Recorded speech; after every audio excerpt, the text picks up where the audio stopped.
Zehniyyəti azdıranda insan həqiqəti də başqa cür görür. Tarixə baxırsan, Əli əleyhissalamsız tarix deyil. Təfsirə baxırsan, Həzrəti Əlisiz təfsir deyil. Haqqla təkdə qalsın, haqqın yanında şəkkə düşmə. Ölüm qədər şübhəyə bənzəyən həqiqət yoxdur. Həzrəti Əli bir bəndə olaraq ən çətin öhdəçiliyi öhdəsinə götürmüşdür. Amma bizdən o qədərini tələb eləmir.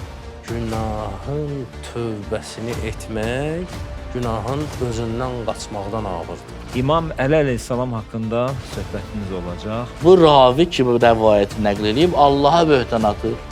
İmam sevir o insanı ki, fədakardır da. Yəni təkcə bu mənim yox. Mən nə etməliyəm? Bu mənim yox. Mən nə etməliyəm? Söz kimi deyil ki, hamı əliyini tərifləyir, mən də tərifləyim. Yox, bunu tədqiq elədikcən, təhqiq elədikcən insan mat-məbhut qalır ki, bu necə varlıqdır? İzzətli insanın məhəbbətini Allah qəlblərə səpir və ona qarşı nifrət də olur qəlblərdə.